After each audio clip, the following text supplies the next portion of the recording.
This has happened to me before, and apparently I didn't learn the first time, so I guess I'm going to talk about it one more time.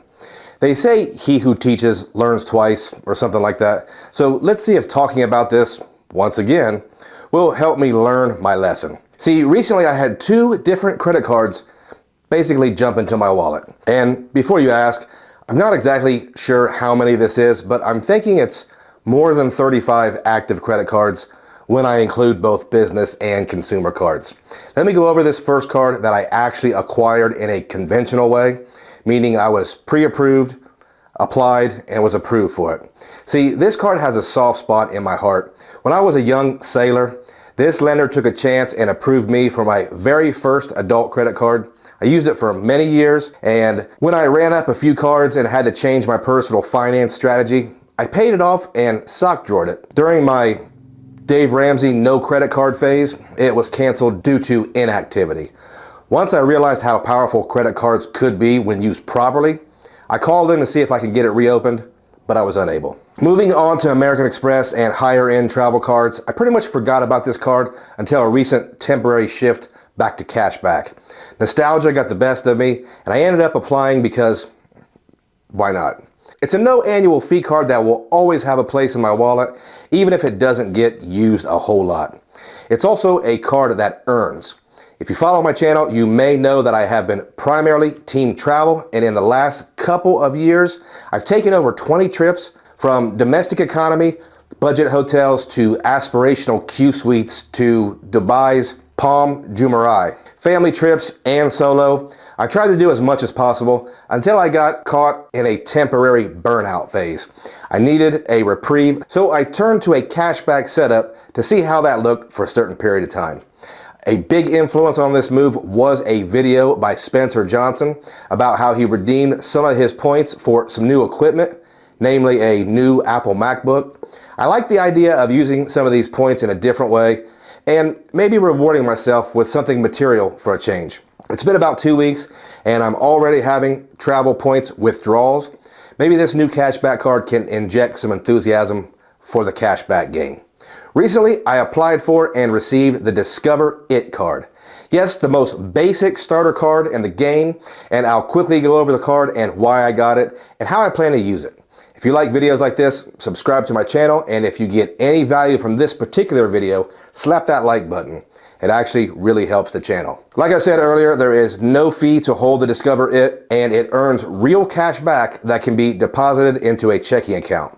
Remember, I'm not a fan of the cash back that is actually statement credit. I like to move all my cash back into a separate account so I can actually see those pennies add up. So how does this card earn? Well, I'm not exactly a huge fan of the rotating category cards because it's just a few more details I have to remember about my 35 plus card setup.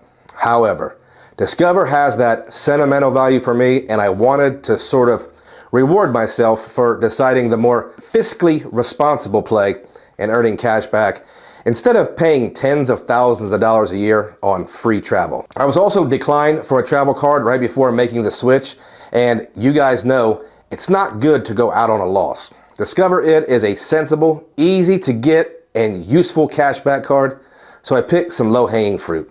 Let's go over this card in case there are a couple folks out there that have been blinded by the Chase and Built Rewards marketing system and have never considered this great starter card.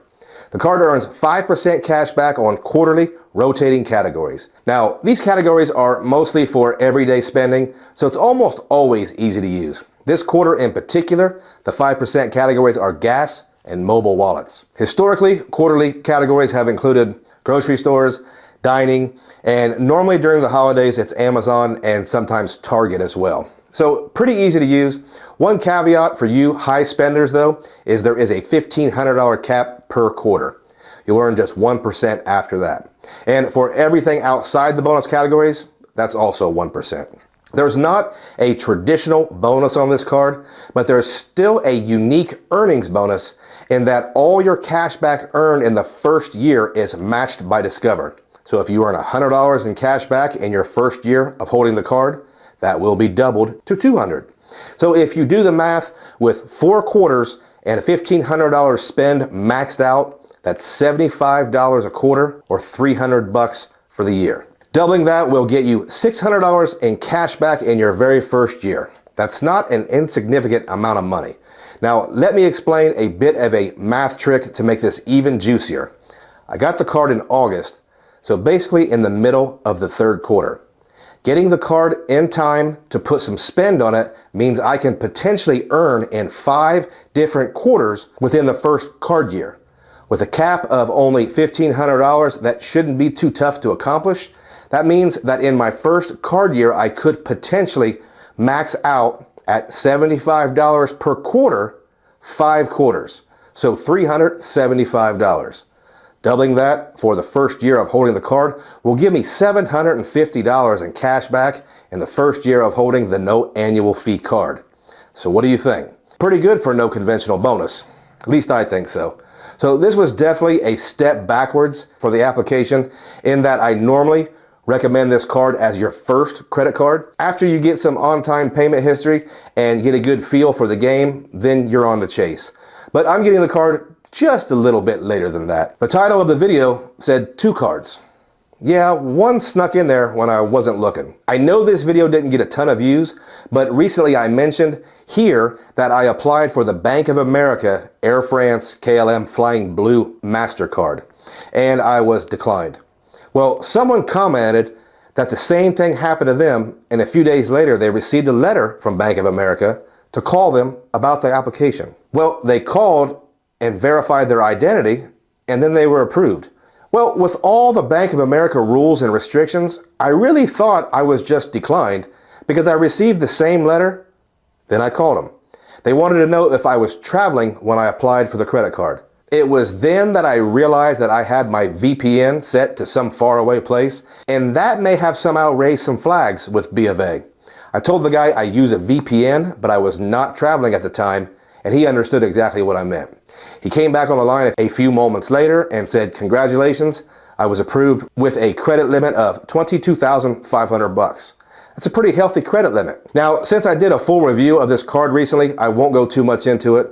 The summary of why I got the card was for a limited time, 70,000 Flying Blue miles. And this was also before I jumped to Team Cashback. At least this time I'm not hit with multiple sign-up bonuses. The Air France card minimum spend is only $2,000. I hit most of that today when I paid the contractor to replace the gutters in my rental property. The interesting part about that is contractors don't like to take credit cards. They just have too tight of margins to pay the processing fees. In a future video, I'm going to tell you how I got past that problem and quickly earned that bonus in one day. This video is already long enough, so expect to hear more about that experience. Guys, if you are interested in new cards, check out my organized card link in the description below. Using my link really supports the channel, and it helps me deliver more honest, uncut, raw information in my videos. Guys, if you have stayed all the way to the end, I appreciate you, and I want to thank every single one of you, even you haters.